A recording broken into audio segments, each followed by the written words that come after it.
ये 7 साल की बच्ची है जिसका कंप्लेन है कि इनके पैर और हाथ के जो जोड़ है उसमें दर्द और सूजन है, particularly knee joint, ankle joint, elbow joint and wrist joint. अब इनका मेरे यहाँ हार्ट देखने के लिए भेजा गया है। अब हार्ट का फाइंडिंग में हम लोग देखते हैं। ये हो गया लेफ्ट वेंट्रिकल, ये राइट वेंट्रिकल, ये राइट एट्रियम और ये लेफ्ट एट्रियम, ये माइट्रल वाल्व और ये ट्राइकस्पिड वाल्व। अभी माइट्रल वाल्व पर हम लोग कंसंट्रेट करते हैं। माइट्रल वाल्व देखिए, ये वाल्व ओपन हो रहा है और क्लोज हो रहा है, लेकिन क्लोज के समय ये वाल्व प्रोलैप्स हो जा रहा है, यानी इधर नीचे अंदर आ रहा है। तब जब वाल्व प्रोलैप्स हो जा रहा है तो वाल्व जो है कम्प्लीटली क्लोज नहीं हो रहा है। अब ये कम्प्लीटली क्लोज नहीं हो रहा है तो इससे क्या हो रहा है, ब्लड रिगर्जिटेट कर जा रहा है। इसको कलर डॉपलर में समझ सकते हैं बढ़िया से।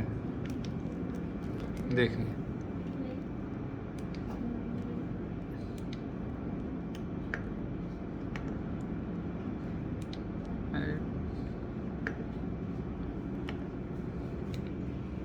देखिए इसमें क्या है, ये ब्लड लेफ्ट एट्रियम से लेफ्ट वेंट्रिकल में जा रहा है, लेकिन फिर लेफ्ट वेंट्रिकल से पीछे रिगर्जिटेट होकर लेफ्ट एट्रियम में आ रहा है। इससे क्या हो रहा है, कार्डियक ओवरलोड बढ़ता है और पेशेंट को दिक्कत होता है। तो फाइंडिंग ये हो गई फाइंडिंग की बात। अब ये फाइंडिंग क्यों आया, कैसे आया, क्या हुआ जो ऐसा हुआ, तो ये मोस्टली हम पहले भी वीडियो में बता चुके हैं कि ये स्ट्रेप्टोकोकस बैक्टीरिया एक होता है जिससे सोर थ्रोट होने से जो बॉडी उसके अगेंस्ट जो एंटीबॉडी बनाता है वो कार्डियक वाल्व पर भी काम करता है और कार्टिलेज पर भी काम करता है, यानी कि दोनों का प्रोटीन एक जैसा होता है। इसलिए एंटीबॉडी को कन्फ्यूजन होता है और वो ना केवल बैक्टीरिया पर एक्ट करता है, यानी बैक्टीरिया को मारता है, बल्कि कार्डियक वाल्व और कार्टिलेज पर भी एक्ट करता है और उसमें भी सूजन डेवलप होता है।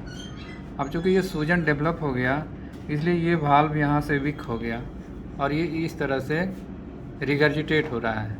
तो ऐसी स्थिति को हम लोग बोलते हैं acute rheumatic heart disease. So this is acute rheumatic heart disease. लेकिन इस but this should be treated very promptly and time manner. If you will delay this acute rheumatic fever may convert into the chronic rheumatic fever।